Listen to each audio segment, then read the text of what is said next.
All right. Good evening. The time is now 5 o'clock on July 17th of 2023, and it's time to call the Public Safety Committee meeting to order. Thank you all for attending. City Clerk, Dean, will you please note the attendance for the record? Thank you. All right. Committee member. We are obviously missing Councilmember Benson today. Is there a motion to excuse Councilmember Benson? I so move All right. excusing Councilmember Benson. Thank you very much. Thank you. All right, moving on to the next item, which is the agenda. Councilmember Watson, having reviewed the agenda, do you have any concerns or questions or alterations? It looks great to me. All right, hearing no Thank you. objections, the agenda is approved. Thank you. At this time, we typically will ask whether there are any members of the public who would like to speak to an item that is not on the agenda. At this evening's meeting, I do not see any members of the public in the room, but I will check online to see if there's anyone who would like to be heard there. There are no members of the public that are online either, but if we could get Councilmember Watson moved up to a panelist, that would be lovely. Thank you. So with that, we will go ahead and move on to the next item on the agenda, which is approval of the minutes dated June 20th of 2023. Councilmember Watson, any concerns with the minutes? None. Thank you very much. All right, so hearing no objections, the minutes are approved. We're flying through this agenda, folks. All right, the next item that's on the agenda is going to be AB 23-095. This is the ILA with Echo Glen Children's Center. Interim Chief Bailey. Good evening. Yeah, we're bringing this before the Public Safety Committee to start out. So this, I believe I talked about it a little bit ago, but the Echo Glen Children's Center, the fire department has done services up there since 2003. Usually it's a 2-year contract. The reason why we do services to Echo Glen is because we're the closest responding agency. Technically, it's in Fall City's fire district area. But once the ridge was built with the parkway, we had a lot better access than Fall City did. So they agreed to give it over to us back in 2003. So this is the agreement is for 2 years. It usually goes from July to July. So July 1st to June 30th. It did expire June 30th of this year, but that was just, we were waiting for Echo Glen to get back to us. They had some changing with superintendents back and forth. So it took a little while to get some responses back to us. This is the same contract that we had last year. It's based on square footage. So we pay, they pay us per square foot of what they have at their facilities. I believe it's 0.09 per square foot. That hasn't changed with their facilities. So the amount is set for $16,578 a year, 33,000 in change for the court over the 2 years. Last year, we went to 12 incidences at the facility. And so the amount that they're paying us is relatively, the amount that we're providing service and the amount they're paying us, it's a fair deal. We're not going up there very often. So that's where we're going to bring it to. We would like to take it to the council for approval and the mayor's signature. If you have any questions. Councilmember Watson. Yeah, I guess my only 2 questions is that, you've got either fire response or emergency medical with it. Is it kind of typical of other commercial, I guess, facilities around as far as the number of responses and the resources used? Yeah, the majority of our calls up there are probably automatic fire alarms. And when we have an automatic fire alarm, it will send us and the next closest engine. Sometimes it's Fall City, sometimes it's East Side out of North Bend, just depends.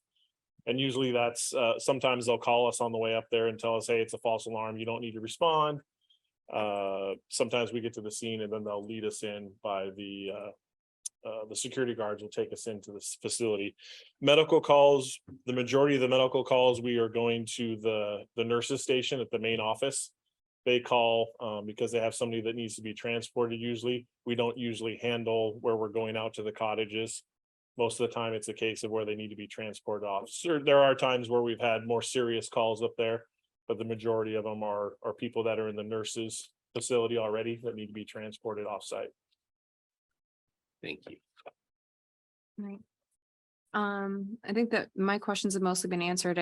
was along the lines of how many calls we typically respond to. It was looking at the contract and saw that we did have to report that back, so that's helpful to know.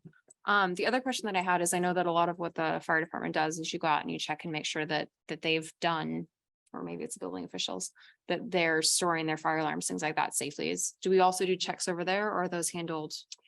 We do that also. So just like we do for every other business in the city, is we go out annually and the firefighters will walk the grounds with the staff, check all the fire alarms. They provide, a company will come out and do the actual fire alarm testing, Mhm. but we check to make sure fire extinguish, same thing we do for all the other business, fire extinguishers, exit signs aren't blocked. So we do the basic fire and safety inspections every year. Okay, and that is supported by their security as well? Yeah, usually we walk around with them.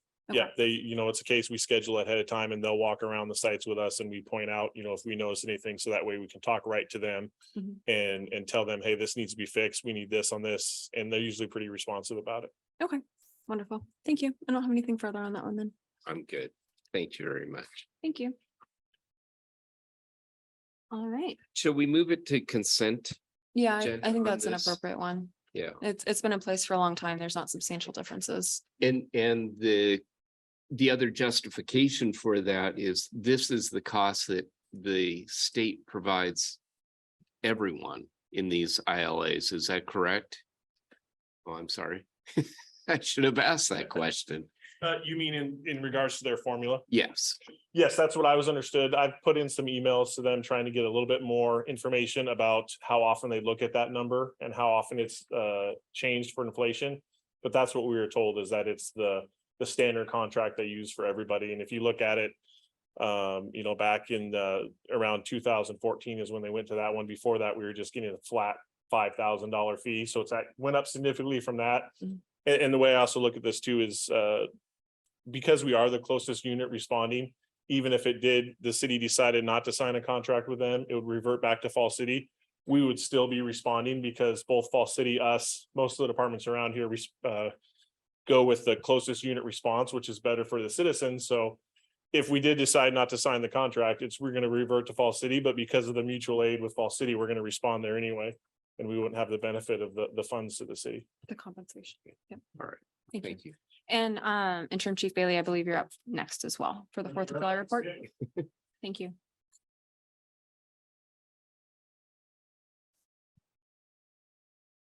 For the 4th of July, just like we've done in the past, just kind of wanted to give a rundown to the committee about the activities that we had on the 4th of July. This was also provided to you as part of your packet. Prior to the 4th of July, we didn't have any fireworks related calls that were in the city, inside the city limits. We did perform our daily inspections up at the 2 fireworks stands that were located inside the city limits. The one that you probably saw was at Safeway, and there's the other one that was behind the clinic, Great Clips, that little area. We did receive some complaints early on regarding the placement of the one behind Great Clips, the urgent care. But I did, when we first located where they had their trailer, I did reach out to John Cooper and he went up there with me and he confirmed that, yes, it does meet the requirements and it's good to go. But we did send a letter to the operators of the stand just to let them know, hey, next year, please plan ahead. Because really the reason why they got moved there is because they didn't know about the construction that was going on at their other locations. So we kind of tried to head it off a little bit for next year, just saying, you really need to plan ahead and speak to us ahead of time.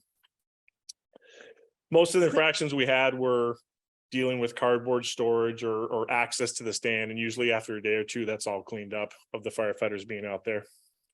Sorry, just as a point of Yes. clarification, for the complaints that we received, were they from individual residents, or were they from the businesses that were there and impacted? Both. I mean, when we were there the first day that they set up, a lot of the businesses came out and talked to us because they weren't notified by their property manager that they were allowed to be there. Okay. So they were concerned about that, and I just referred them back to their property manager. Mhm. And then on the 4th of July, we did have the resident that's right on the other side of the fence from the fireworks stand came up to us at the 4th of July party and was just letting us know that they didn't appreciate having it that close to their house. And we just kind of again advised them, well, these are the requirements. We had it checked out. Mhm. And that was the last I heard from it. Okay. It wasn't anything officially that was brought into us. Okay. Thank you. Just to go over the staffing levels for that day, we normally had 3 career staff on duty based on the temperatures that were forecasted. I decided to have another 4th firefighter come in overtime so that we could staff 2 rigs. Based on the volunteers that we had available, we were able to have both the engine and the A car available during the day until about midnight. That way, if one was on one call, the other one could respond, or we wouldn't lose our crew if they had to transport. Because usually on the 4th of July, it's pretty hard to find ambulances if we needed to transport. So that worked out really well. So we had five volunteers on throughout the day, 2 firefighters on light duty, and then the staff. I was here all day from about 8 until midnight, just being around, making sure at the community events and being here in case anything happened. And then again, there, like I said, we have the 2 rig staff. Call wise, we only had really two fireworks related, one inside the city and one outside the city. The first one was there was a dumpster fire right about 8 o'clock. There was a dumpster fire at the commercial area off the center. It was reported that some youngsters, somebody saw people throwing fireworks into the dumpster, started the fire. By the time we got there and the police got there, nobody else was around. We put the fire out, called the fire investigator, but it was pretty minor. And then the crews also later that night went on a brush fire in North Bend that could have been fireworks related. But it was, again, a pretty small fire. So we really got pretty lucky with the hot temperatures and how dry it was that we were able to keep things down. On the report there, it just talks about some of the other calls that we had going on that day, just our normal responses, nothing that was fireworks related. And then just to point out, after the fireworks show, usually myself and the crews will drive around on the ridge, just kind of keep an eye on things being seen so that people can see us, make sure that we're not having any kind of illegal fireworks. If we do see any illegal fireworks, usually we'll go up and just remind them of the regulations. So we made, I believe we made 3 contacts that night of people that were lighting off illegal stuff. And I told them, hey, I need you to stop it. And they stopped and it was no problem. And then public relations, we were at the kids parade. We had crews that were there for the 3-4 hours afterwards at the block party that they put on there. And then for the fireworks show, we came back at about 8 o'clock and we're handing out with the police department, handing out glow necklaces throughout the crowd, walking around. I checked the fireworks stand, the professional fireworks to make sure everything was all set up. They were following all the regulations. And then we checked afterwards to make sure it was safe for the crews, for the citizens to go back up the path in the dark. No fireworks. So again, it was a pretty, it was kind of setting up with the temperatures to be kind of a bad day. But all in all, I think we did a really good job. Having the fireworks regulations that we do in the city goes a really long ways on and where we used to be a couple years ago to where we are now. It's pretty much a non-event as it opposed to it was the war zones that we used to have a couple years ago. So again, thank you for the effort to get that passed, because it does make a big difference in the city. Is there any questions about the fire department's response on the 4th of July? I don't think so. I just thank you for all of your work from both police and fire. You guys did a fantastic job and I appreciate it. I know the citizens do. That's for watching. Yeah, a couple things. So I presume that the dates are actually 2023, not 2021. Did I forget that? I was looking at that. That's back in the time. That's what capsule. I get for yeah. Oh, I see on the Yeah. responses. Yeah, I cut it. Yeah, it was the 2023 there. I cut and pasted a little bit from the first date, but the rest of the information there is all the correct information. Apologize for that. No problem. For the record, I did spend $40 at the fireworks stand. I was only intending to spend 25, but I kind of broke that. And thank you, by the way, for the glow in the dark bracelet for my son. He did get that. I did not wear that. You didn't take it home for yourself? Yeah, it was amazing turnout. I heard numbers that far exceeded what I thought I was counting. I looked around, it looked like 2,500. I heard that there were quite a number of people, closer to like thousands. I think it's a guesstimate because there's no way of keeping track of it, but it did seem like there's a lot more people on the upper field. The bottom was packed like it normally is, but it seemed like the upper field was a lot busier than it has in the past. It seems like over the last couple of years, the upper field has gone further and further out. It used to just be in the very front. Now it was all the way down to the whole upper field was filled. So I would say there was a lot more people, there's more people than before. Having the food trucks in the front, having the road closed off, I think made a big difference too. There was a lot more traffic for the food trucks.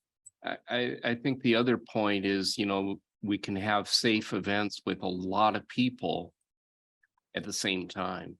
So, well done, and same over to the police department, because everybody was out working. And I think the other thing too, that's really important to point out, and that's the volunteers helping out on those days, because not all fire departments have the luxury of having volunteers, and any additional recognition to those volunteers and the work, I think, would be in order from the administration and the chief.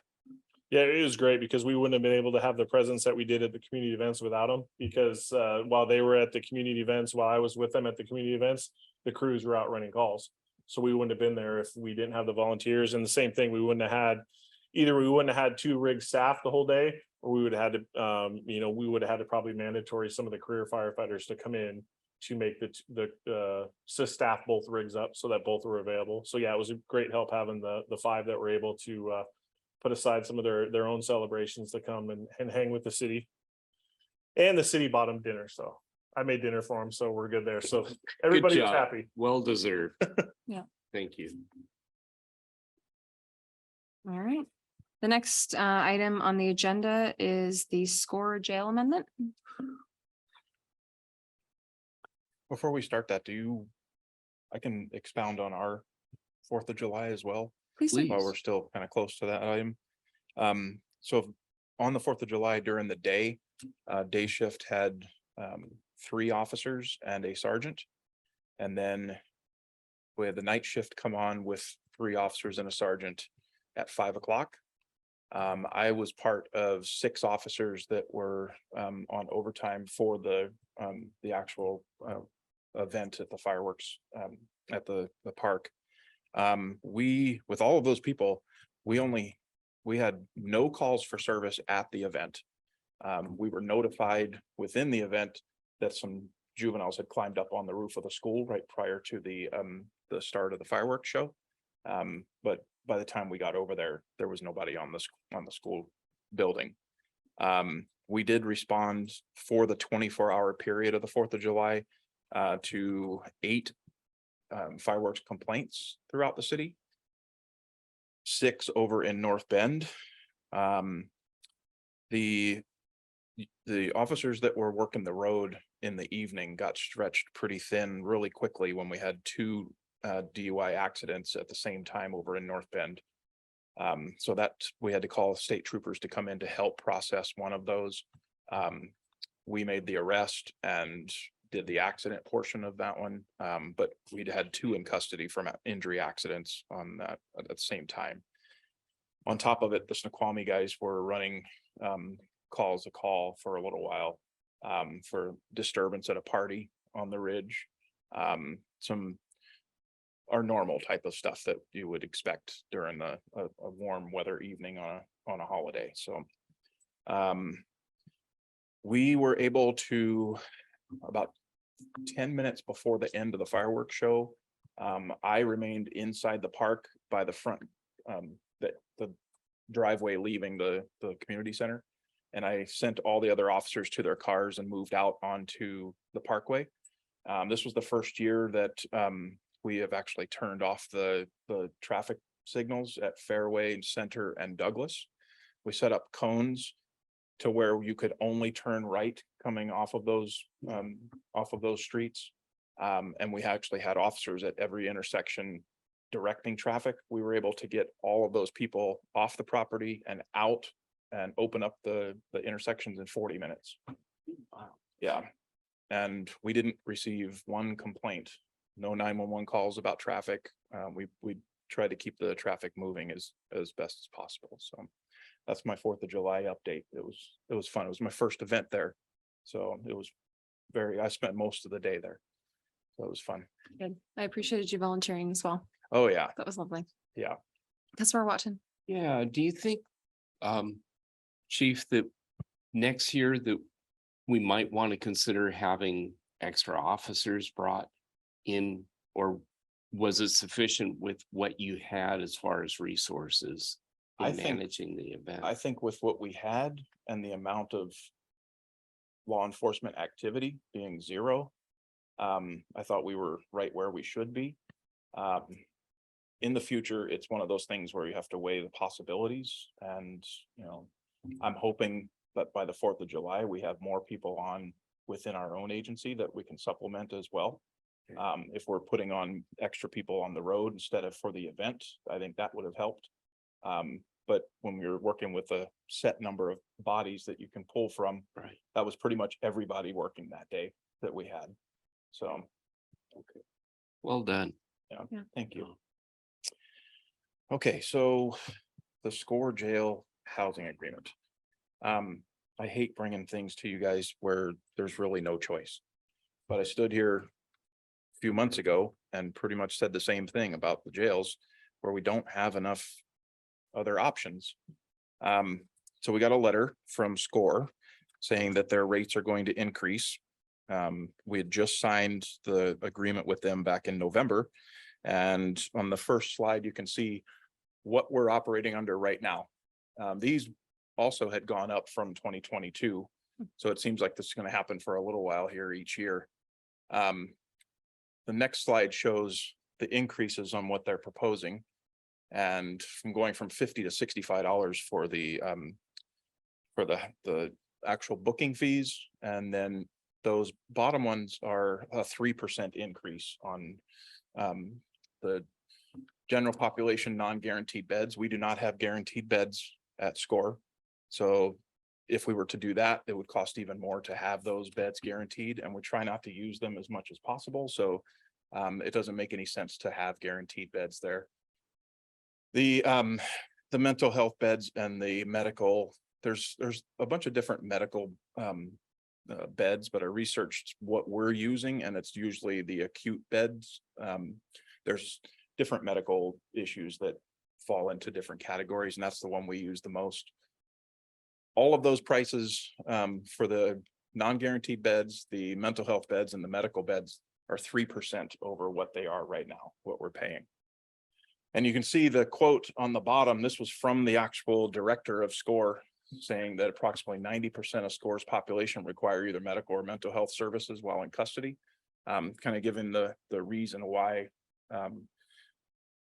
we're seeing on the street level, and it's seeing it at the jail, you know, the increase in the drug problems, the medical problems, and mental health problems. So in the next slide, it'll show you, we've done 28 bookings so far from January to May. Yes. I just wanted to quickly confirm my understanding, which is that we would use SCORE in the situation where, for example, they could not go to Issaquah because they're having health or mental health or those types of issues typically, right? Or there's an issue of space. Yeah, so what we've seen, the majority of our 28 bookings have been ones where they are too unruly for Issaquah jail and they refuse them. We have to go pick them up to move them into protective custody. We had one that was assaulted into Issaquah jail, and we just can't house him here, so we had to move him. The other ones are where people have been at SCORE jail and they're serving out a sentence for somebody else.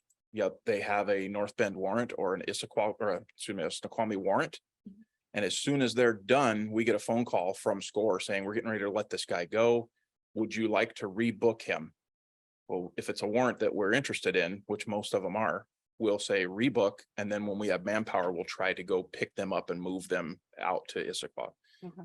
So that's the majority of what you're seeing here. The 28 bookings from January to May is pretty low compared to what we're booking into Issaquah jail. But you can see the difference, the $15 difference from 1,400 to 1,820. And then all of our beds put together for the non-guaranteed beds, these are the daily rates all put together of 15,240 would have been 15,697. So we have to sign this agreement, this amendment to our agreement by October. So my next move will be to draw up an agenda bill and have it come back to you guys for approval, and then to the council for approval, so we can get this going. as a side note, I attended a Small Cities Coalition Chiefs meeting last week, and they brought up the fact that Sunnyside, Washington, on the east side of the mountains, has a jail that is now open up for contracts for long-term confinement. We've reached out to them. We got the contract proposal today, what they usually use. I'm not seeing where at first glance where it's going to help a lot with long-term confinements, because they will not take anybody that has mental health issues, have drug issues, where they're having to be on Suboxone, or any medical issues. Like I said, the 90% quote is probably close to what we're seeing as well. But I do believe I'll be bringing that back to you for consideration as I learn more. And it might be something good in the future to have that as an option in case one of our long-term inmates falls into that category. So hopefully there's some help on the way. That's good. Thank you very much. Councilmember Washington. Chief Lynch, I've got a whole series of questions, just Okay. mostly out of curiosity, but also for, I guess my edification and anyone else. Sure. So SCORE is actually owned by several cities. It is. It is not King County that owns it. No, it is not. There are times when, and I've heard because of incidents that have happened in the past where somebody will be booked in there because they can't be booked in Issaquah. And then they go through a scoring process, whether far they as- stay at SCORE or they're released. Mhm. How does that work? And when does that arise where somebody that an officer thought was booked in Mhm. that's released because it doesn't meet the criteria of SCORE? Well, I don't think that we're not booking anybody in and leaving thinking that they're going to be booked, and then we find out later they were released. Mm-hmm. We have an answer while we're there, whether they're going to take them or not. The times where we are denied when we try to take somebody there is when if somebody has medical problems, they're not going to be taken into custody or booked into the Issaquah jail. So we go to SCORE. There are only other misdemeanor jail that we can put into. Technically, if you remember, at the end of last year, I gave a briefing where we can put into King County jail a misdemeanor. It costs an exorbitant amount, but that's only if they're allowing misdemeanors to be booked there, which they have not for months because of the staffing crisis that they're in. On top of it, I just recently heard that King County now has a contract with SCORE to put some of their people from the King County jail in Seattle at the misdemeanor level into SCORE, which I do believe will have a trickle down effect on us not having a guaranteed bed there. We're going to be denied bed space as that fills up. So the only time that we're being denied is when there are no mental health beds available, if they're full, if there are no medical beds for where our inmate needs to go to and they're full, we will be denied. At that point, there's a process that we have to go through, a petition with the court. Even in the middle of the night, we have to wake up a judge and get a furlough, reissue a court date, and the person is released because there is no safety net. There's no other place to go. Well, my follow-up question is that for the second time, King County Executive Dow Constantine has proposed closing the King County Jail, and this was most recently in March of 2023.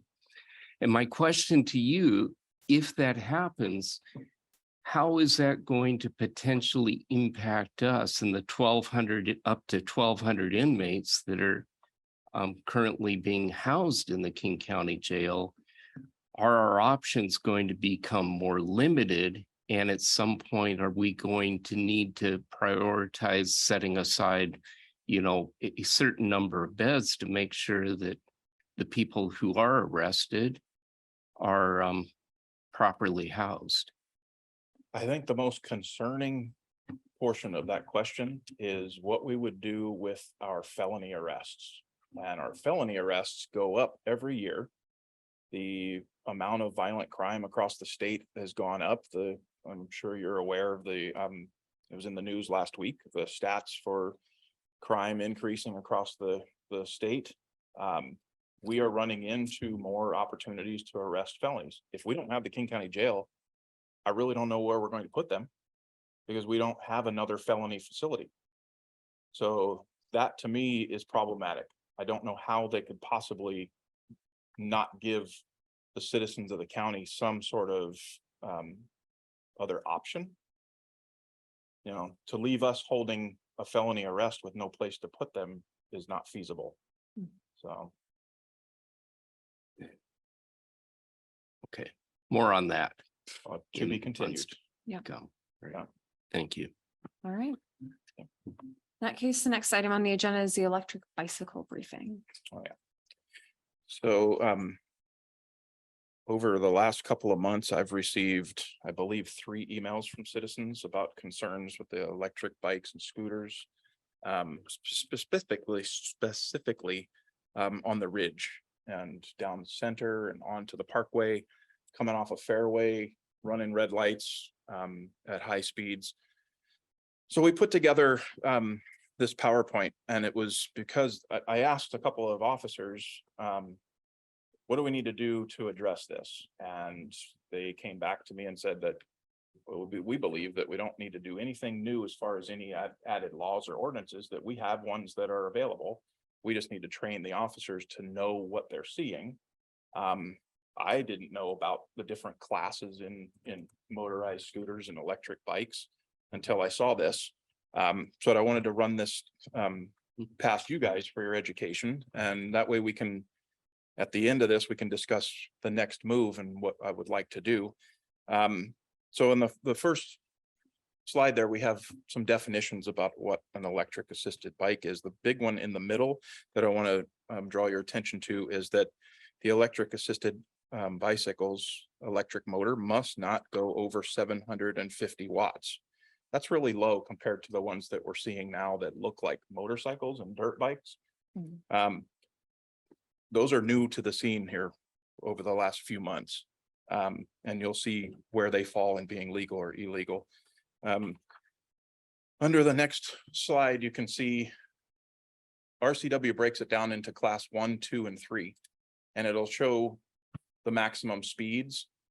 Those come from the pedal assist. Class 1s are going to be ones that you have to actually be pedaling for the electric to assist you.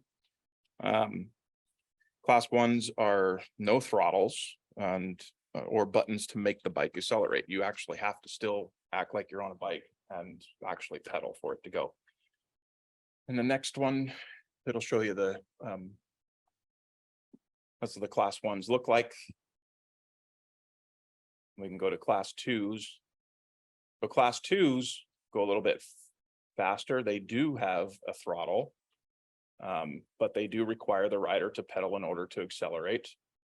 And they'll reach up to 20 miles an hour. Go ahead. It's my understanding that class 2 is still limited to that 20 miles per hour. It's not up to 28 or more until you get to class 3, I thought. I thought the differentiation between 1 and 2 was. Yeah, they're not, it's not limited, but it's what limits it is the wattage.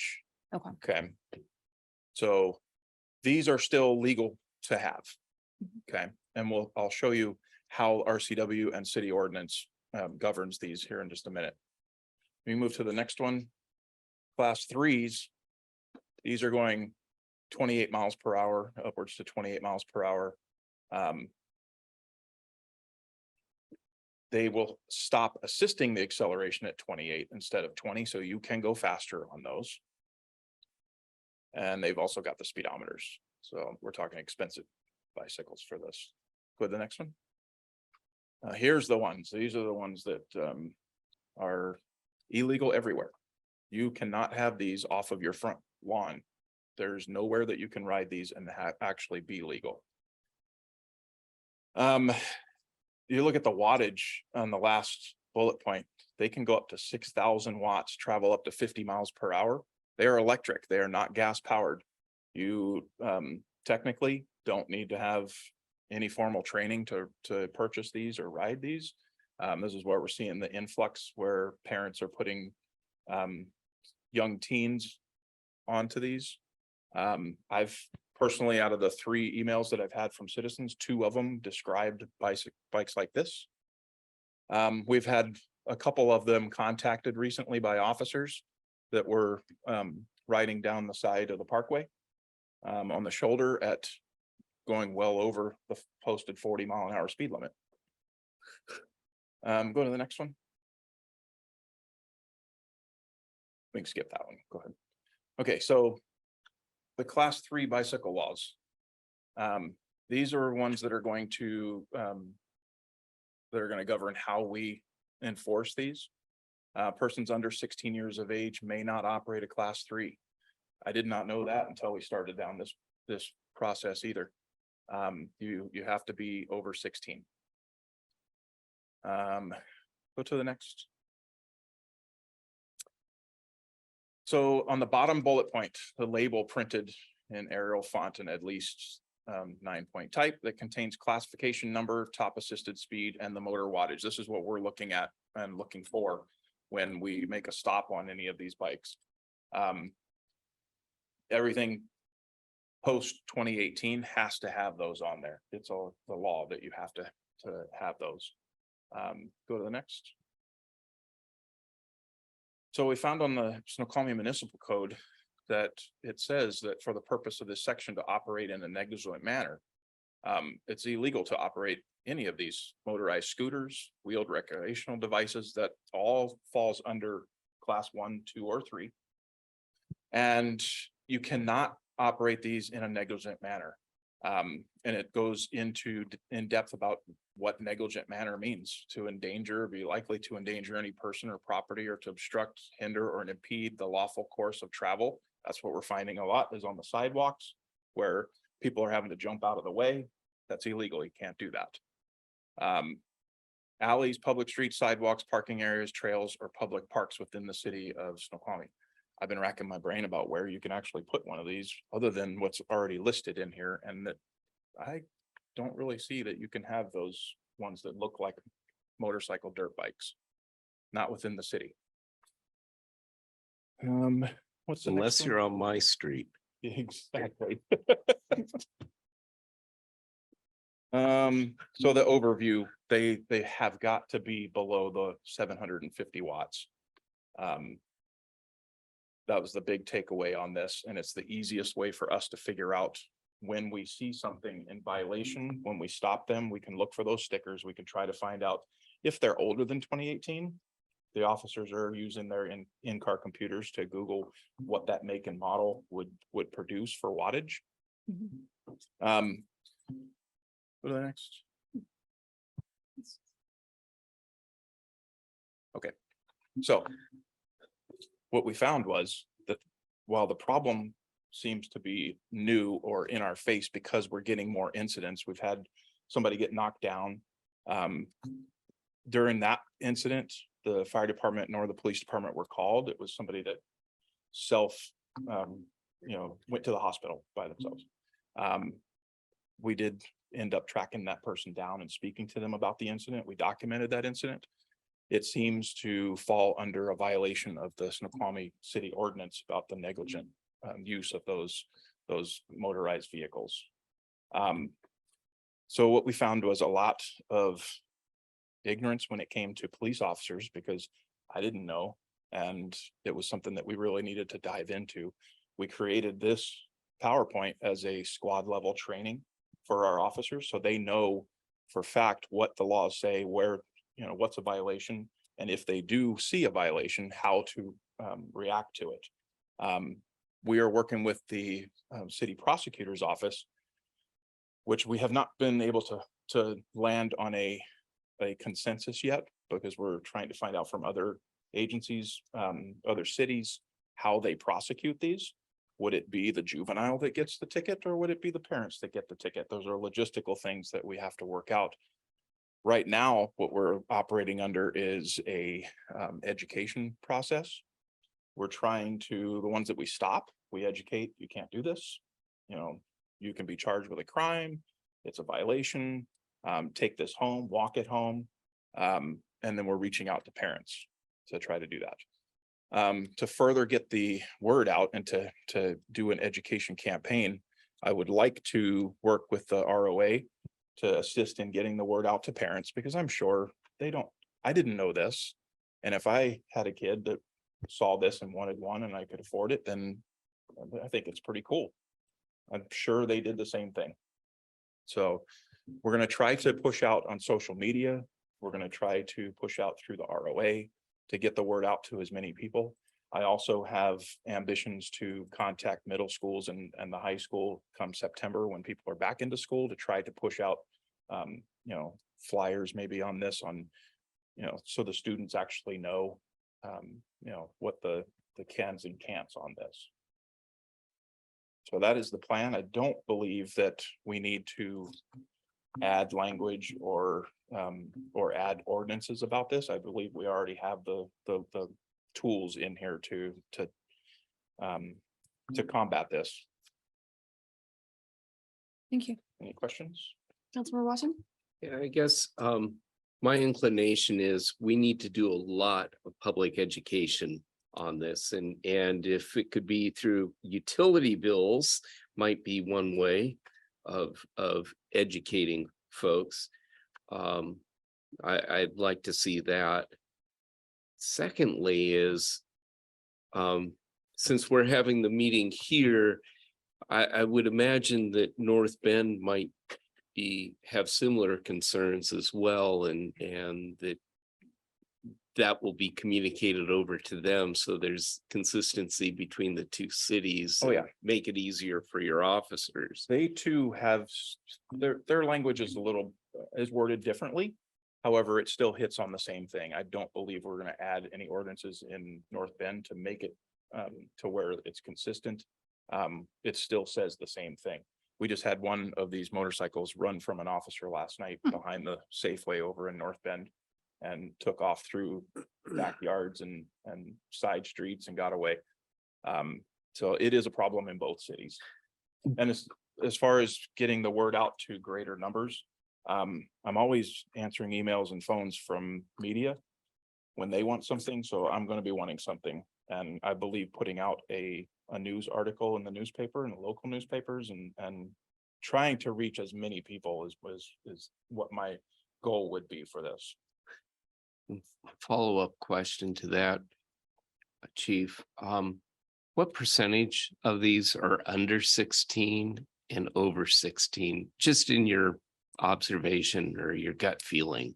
I would go with the majority is under 16. 14, one- 15 Yes. years old. Yeah. Thank you. The ones that we have on record of actually stopping have been under 16. Good to know.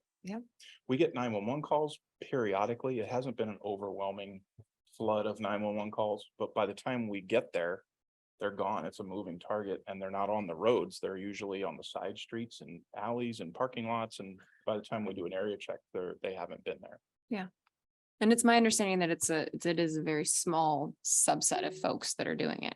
Is that accurate? Yeah. Like, it's not like it's I don't think we've had taking over the community. I don't think we've had any 911 calls for service about this for anywhere other than on the ridge. Yeah. And mostly Center and Fairway. One more follow-up question, and that is, those of us who've been around long enough, we were always trained not to call 911 unless it's an emergency. But today, things are different. Mhm. And I hear from merchants that, they didn't think to call 911 because it wasn't an emergency. Yes. As far as the education piece, I think it would be really good, because the only way for our stats is your 911 calls. Is that correct? I have talked more than once to the Downtown Merchants Association, and I've heard, well, we didn't call 911 to report that because we didn't think it would go anywhere, or we didn't want to bother you. It's one of those things where, while that's very polite, you can't be polite when we have issues like this. Let us come out and look for the people. Let us talk to them, because the call that somebody makes could save this person's life later on if we stop and we do some education and we get through to them that you can't drive like that. If the call had not been made, we don't have the opportunity for that contact and making that impact. We take all 911 calls seriously. And you don't have to worry about bugging the 911 dispatchers. You don't have to look up after hours to call the 7-digit line. It always goes to the same place. So I encourage people to call and call and call. Thank you. Thank you very much. Thank you. All right, and this is the end then of our agenda. So if there's nothing further, we are adjourned. Thank you. Thanks.